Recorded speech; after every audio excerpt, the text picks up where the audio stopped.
બાપાશ્રીની વાતોનું એકીકરણ, ભગવાનના સ્વરૂપનો નિશ્ચય, વિભાગ 2।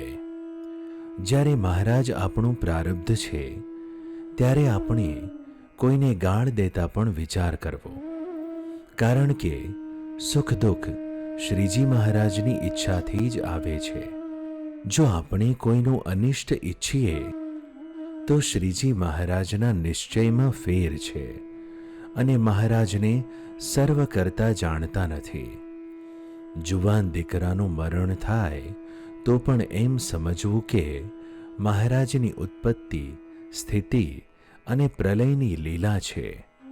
ઇન્દ્ર, બ્રહ્માદિક દેવ જે કાંઈ કરે છે તે પણ શ્રીજી મહારાજની આજ્ઞા અનુસાર થાય છે એમ માનવાનું છે।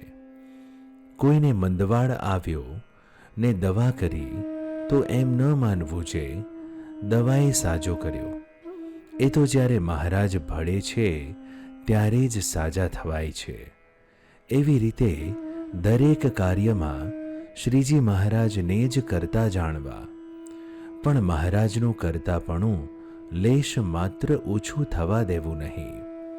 તેમના વિના કોઈથી સૂકું પાંદડું પણ તોડાતું નથી, માટે દેહના સુખ સારું શ્રીજી મહારાજનું વચન લોપવું નહીં, તો મહારાજ તથા મોટા મુક્ત અતિ પ્રસન્ન થાય છે।